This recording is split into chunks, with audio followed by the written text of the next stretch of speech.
Amei homens cujo prazer era gozar o silêncio, principalmente quando deviam explicações. Para eles, silenciar era uma escolha, um repouso para quem o direito do dizer esteve sempre e sempre garantido. Eu descobri o poder da garganta. Para que calar se estive muda nos corpos de minhas tetra, tatra, bisavó? Se estive quieta em Eva e em Maria? Se meu único som legítimo for o gemido de choro dentro de um navio negreiro? O silêncio para mim é cárcere. Não fico quieta, não ficarei. Gritarei cada vez mais alto em prateleiras públicas, forrando os livros com os meus nervos de aço, sim, mais humanizados e raivosos, furiosos, desvairados, excelentemente polidos, no uso poético de cada palavra minha. Se um dia me calar, será em fogueira de papéis, censura, aniquilação do pensamento e da expressão. Ainda depois de morta, estarei cá, em meus livros, a falar sobre memórias de libertação. Memórias do Cárcere, de Zaine Lima da Silva. Eu trago esse poema para pensar em como a literatura produzida por mulheres, sobretudo por mulheres negras, vai encenar, vai lidar com a questão da violência de gênero. E aqui, então, a Zaine Lima Silva, em Memórias do Cárcere, vai trazer muito essa questão, né, do silenciamento e de dar palavra a essa violência, de dizer muitas vezes o indizível. Então, ela vai trazer, a partir dessa construção, né, de Memórias do Cárcere, essa violência de gênero que é atravessada também por uma violência racial. E ainda pensando junto, né, com a Zaine Lima da Silva, tem um outro texto de uma autora de quem eu gosto muito, que é a Luciane Aparecida, em Contos Ordinários de Melancolia, que é um dos primeiros livros da Luciane, mas que aqui ela tem um projeto estético de assinaturas, né? Um projeto político, estético, literário, que ela defende um projeto de assinaturas estéticas. E aqui, então, quem assina esse livro, Contos Ordinários de Melancolia, é a Ruth do Caso. E é muito interessante pensar no que essa autora vai construir para pensar essa sociedade sexista, misógina. Ela inverte essa lógica do ódio. Se a gente está pautado numa sociedade que odeia as mulheres todos os dias, ela vai pensar, e se fosse a partir da literatura, né? Ela vai pensar, e se fosse o contrário, se a gente invertesse esses discursos, se o que as mulheres ouvem todos os dias fosse deslocado e transferido para a fala, para a boca das mulheres, o que os homens dizem. Então ela vai fazer um pouco esse jogo, assim, dessa inversão dessa lógica sexista. E o que os machos querem tem um pouco dessa perspectiva. Terça ou quinta, escolhe o dia na moeda. Qualquer dia é dia de caçar, mas naquela cidade eram esses os 2 dias dedicados a sangrar.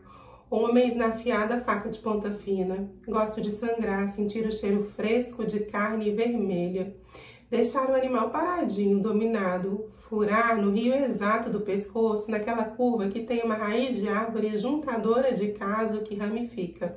Corpo parado, corpo duro, água pesada, corrente grossa. O caminho da água a gente não domina. Inventa um caminho para o rio correr quentinho, sem melar a carne. Vira o corpo pesado, lasca os órgãos, nasce o lixo da placenta do macho, aguaceiro. Cuido para os afluentes seguirem ao encontro do rio, reservo as peças sem função em baldes de guardar sujeira.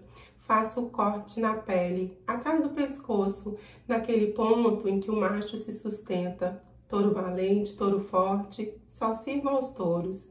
Aos bois mansos não sirvo tigela de flor, não monto alçapão. Corto o couro fora a fora, estiro o couro todinho, prendo bem as pontinhas daquela forma de merda que todos os dias me pede para deixar de andar na rua. Quebro as costelas e enterro minhas mãos nos pulmões. Sangue morno, buchas macias de ar. Com dedos excitados, puxo esponjas vermelho anêmicas de seu conforto, lambuzo os dedos de prazer. Qual o formato dessa nuvem? E daquela? Destrincho os ossos sem retirar a carne. É para deixar pesar. Ossos sem carne descansam. Esses não merecem descanso, se oferecem demais ao prazer. O macho não resistiu ao sono. Paixão precisa de rio caudaloso para fazer medo. Saio desse, quero outro. Os machos querem meus cuidados todo o tempo. Dou-lhes ramalhetes 2 vezes por semana. É isso que eles querem quando desfilam em minha frente. Guardo couro para me gabar. Descarto os ossos para quem ainda queria carne usada. Brinco com as peças sem função até enjoar. Poco bexiga, empino pau mole, amasso geleia de fígado. Dou-lhes prazer. É isso que eles querem. É isso mesmo que eles querem. Então aqui, a partir desse livro Contos Ordinários de Melancolia, ela vai trazer muito essa questão da violência de gênero, e a partir dessa inversão, né, dessa lógica, dessa inversão desses discursos, a partir de pensar outras questões que não só essa, mas a questão da maternidade, questões outras vão ser postas, mas hoje eu trago para a gente pensar a partir dessas 2 autoras. A gente vai começar, né, eu proponho assim, que a gente comece a refletir sobre a questão da violência de gênero na literatura de autoria feminina. E essas são 2 autoras que vão, né, ao longo das suas obras fazer isso, né, trazer essas questões e pensar muito numa questão de como essa masculinidade ela é construída, ela é forjada dentro de sociedades de ódio às mulheres, como é a sociedade brasileira. Então, quando a literatura, de alguma forma, se apropria dessas questões e encena, né, textos como esses da Zaine e da Luciane Aparecida, a gente começa a refletir sobre o viés, sobre esse caminho do texto literário que vai trazer essa violência de gênero e que faz com que a gente reflita mesmo sobre essa masculinidade construída para odiar, né? Para odiar as mulheres, assim. É quase que como uma construção que é pautada no ódio. É preciso odiar esse feminino, ou essa ideia, né, de todas as possibilidades do feminino. Então, o ódio à mulher trans, o ódio à travesti, o ódio em tudo que de alguma forma vai simbolizar ou caracterizar dentro dessa sociedade sexista o feminino. E é um ódio quase que como uma repulsa que é forjado lá desde o início, desde a infância, e que está muito para além de uma configuração apenas familiar, a família em si não dá conta dessa desconstrução, porque é uma desconstrução estrutural, uma desconstrução sistêmica. É lutar contra todo um sistema, assim, que odeia mulheres o tempo todo, que produz uma masculinidade, que é calcada, que é pautada a partir do ódio ao feminino, do ódio à mulher, do ódio a essa construção de possibilidades do feminino. Então, a proposta a partir de então, né, é pensar como que a literatura vai se apropriar dessas questões. Eu trago essas 2 mulheres e finalizo, assim, com uma terceira mulher, com uma terceira autora. Essas 2 autoras são autoras brasileiras, né, Luciane Aparecida, uma autora baiana, a Zaine Lima da Silva, uma autora paulista, e trago uma terceira autora que é uma autora cabo-verdiana, que é a Dina Salusto, e aí, claro que respeitadas as especificidades culturais, assim, dos 2 países, né, Cabo Verde e Brasil, existem diálogos, assim, e é importante, eu acho que pensar nesses diálogos, desses atravessamentos de violência. A Dina Salusto também vai trazer muito uma configuração de uma estrutura patriarcal que vai trazer esse corpo dessa mulher como esse corpo também odiado, ou como esse corpo explorado, como se essa mulher muitas vezes fosse só corpo, né? Só um corpo a serviço, assim, desse patriarcado. Então eu finalizo com esse conto Liberdade Odiada, da Dina Salusto, para que a gente pense a partir de então, né, desse e dos próximos vídeos, como que a literatura vai se apropriar, vai ensinar essas questões de violência de gênero e a importância de tantas mulheres trazerem isso para a literatura. Esse conto, então, da Dina Salusto, que é uma autora de Cabo Verde, como a gente tinha dito, Tá nesse livro, Mornas Eram as Noites, um livro que está publicado no Brasil pela editora Nandiala, né, que é uma editora de Belo Horizonte, coordenada pela Iris Amâncio, pela professora Iris Amâncio. E esse livro, então, tem alguns contos curtos, né, mas muito impactantes. É um conto curtinho, então acho que dá para ler, que é só uma página, 2 páginas. Então eu vou ler Liberdade Adiada, e acho que já no título já tem essa provocação, né, essa liberdade, mas adiada. Então não é uma liberdade, né, não é exatamente da liberdade que essa autora tá falando, mas de quase que do seu avesso. Sentia-se cansada, a barriga, as pernas, a cabeça, o corpo todo era um enorme peso que lhe caía irremediavelmente em cima.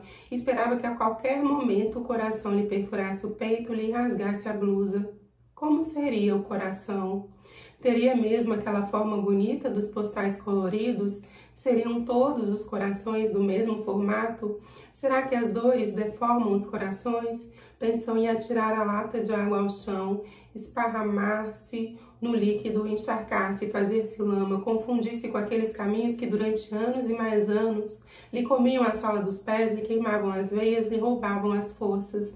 Imaginou os filhos que aguardavam e que já deviam estar acordados, os filhos que ela odiava. Aos 23 anos, disseram-lhe que tinha o útero descaído. Bom seria que caísse de vez. Estava farta daquele bocado de si que ano após ano enchia, inchava, desenchia e lhe atirava para os braços e para os cuidados mais um pedacinho de gente. Não voltaria para casa. O barranco olhava, boca aberta, num sorriso irresistível, convidando-a para o encontro final. Conhecia aquele tipo de sorriso e não tinha boas recordações dos tempos que vinham depois, mas um dia havia de o eternizar. E se fosse agora, no instante que madrugava, a lata e ela para sempre juntas no sorriso do barranco? Gostava de sua lata de carregar água, tratava bem, às vezes em momentos de raiva ou simplesmente indefinidos, areava 10.000 vezes, até que ficava a luzir e a cólera ou a indefinição se perdiam no brilho prateado. Com o fundo de madeira que tivera que lhe mandar colocar quando começou a espirrar água e já não suportava, uma torcida de farrapo ficou mais pesada, mas não eram daí os seus tormentos. Atirar-se-ia pelo barranco abaixo. Não perdia nada, aliás, nunca perdeu nada, nunca teve nada para perder. Disseram-lhe que tinha perdido a virgindade, mas nunca chegou a saber o que aquilo era. A borda do barranco, com a lata de água à cabeça e a saia batida pelo vento, pensou nos filhos e levou as mãos ao peito. O que tinha a ver os filhos com o coração? Os filhos, como ela os amava no Senhor. Apressou-se a ir ao encontro deles.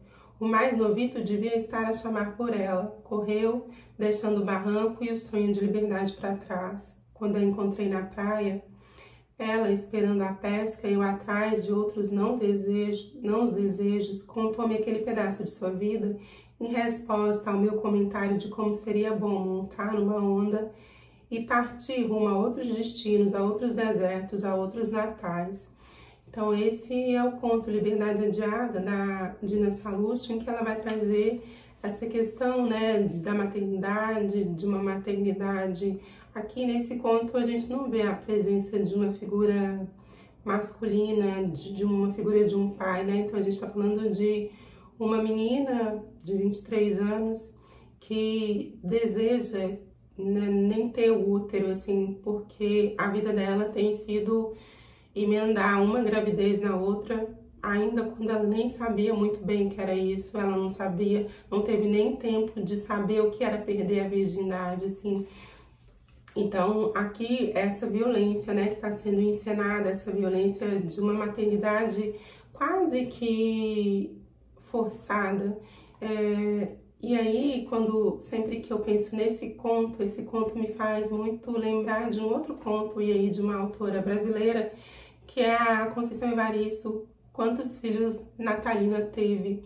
Nesse conto, a Conceição Evaristo vai trazer também uma personagem, né, a Natalina, que vai tendo uma gravidez após a outra, e ela vai se questionar, assim, de quantos filhos ela de fato teve, assim, no sentido de ter consciência desse corpo de mulher, desse corpo de menina, mas no sentido de ter consciência dessa questão, né, desse corpo que quase que não é seu, um corpo a serviço da maternidade, um corpo a serviço dessas estruturas, assim, que colocam a mulher nesse lugar de objeto, né, desse lugar de ter que ser mãe. E acho que muitas autoras, né, aqui a gente tá falando de uma autora cabo-verdiana e eu me lembrei da Conceição Evaristo, né, da nossa autora brasileira. Então, como essas mulheres estão trabalhando essas questões, aqui elas estão passeando pela questão da maternidade, por como essa questão muitas vezes, né, é violenta, assim, a gente tá falando de uma personagem aqui que vai colocar uma questão, né, os filhos que ela odiava, mas acho que muito para além do ódio aos filhos, é o ódio à estrutura, o ódio a essa estrutura que coloca essa menina nessa situação aos 23 anos, né? Então, ela pensa nessa única possibilidade. Eu acho que isso que esse conto traz, assim, acho que mais doído, acho que a única possibilidade que ela entende para se libertar dessa estrutura é se jogar do barranco, e ela não se joga pelos filhos, que ela diz que odiava, mas é por isso que eu digo, o ódio é a estrutura e não aos filhos. Não é um ódio aos filhos, mas a forma com a qual a maternidade se impõe para ela. E é essa questão, né, que se impõe também para muitas mulheres, a forma com a qual a maternidade se impõe, essa estrutura, que é quase que não, né, ela é meio que estrategicamente pensada, e aí é um pensamento que vem desde o início do capitalismo. A Silvia Federici vai dizer isso, né, assim, isso que vocês chamam de cuidado é trabalho não remunerado. Ela vai passar também pela questão da maternidade, dessa questão dessa mulher que está desde sempre quase que ali para cuidar, né? Como se o cuidado fosse inerente a ser mulher, e a gente sabe que isso é construção, né? Que isso não é biológico, que isso não é natural, mas que isso é construído por uma sociedade machista, sexista.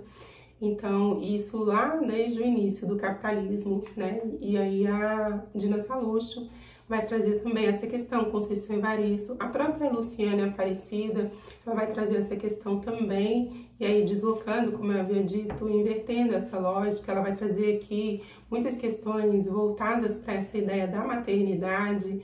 Essa questão vai ser posta, por exemplo, num texto desse livro Contos Ordinários de Melancolia, que se chama Para Antônio. Sou benta, possuo um filhozinho de 41 anos, aplico em minha cria meus métodos.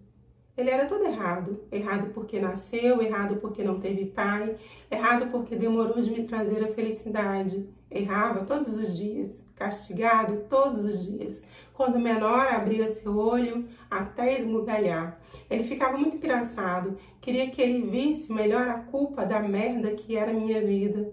Ele me tomou o tempo e por isso nunca pude gozar. Ele era o crime.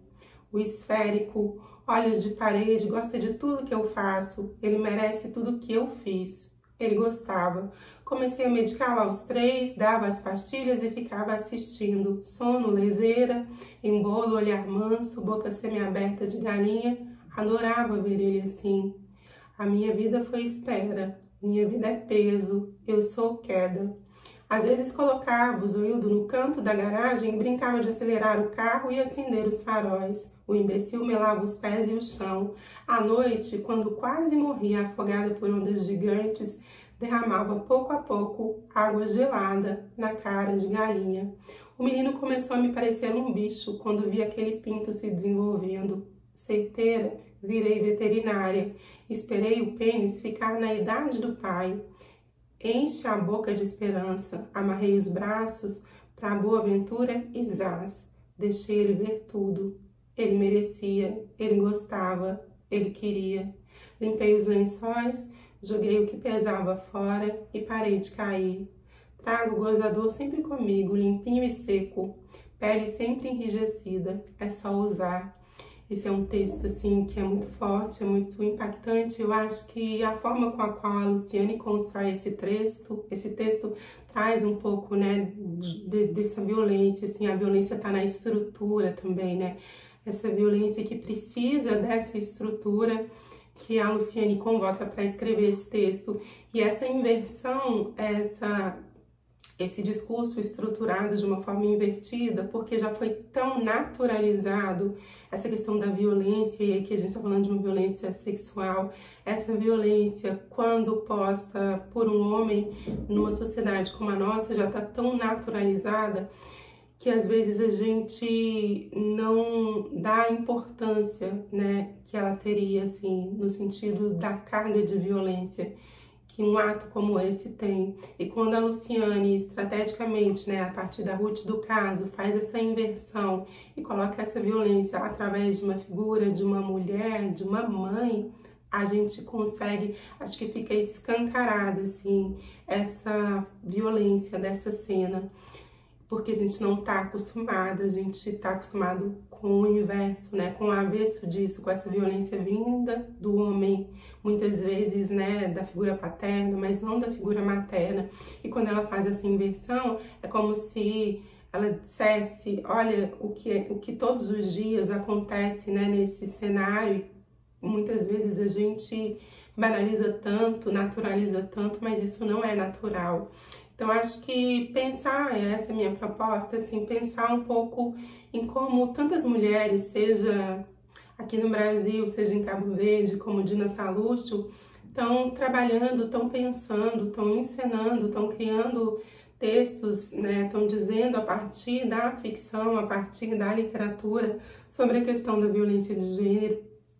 Acho que essa é a proposta, então, a partir, né, de agora, falar sobre essa literatura e essa produção dessas mulheres a partir dessa perspectiva da violência de gênero. Então eu trago hoje, né, para a gente pensar Ruth do Caso, né, a Luciane Aparecida, através dessa assinatura estética Ruth do Caso, com contos ordinários de melancolia, o poema Memórias do Cárcere, da Zaine Lima da Silva, e o conto Mornas Eram as Noites, de Dina Salúcio, a partir o livro, né, Mornas Eram as Noites, a partir do conto Liberdade Adiada.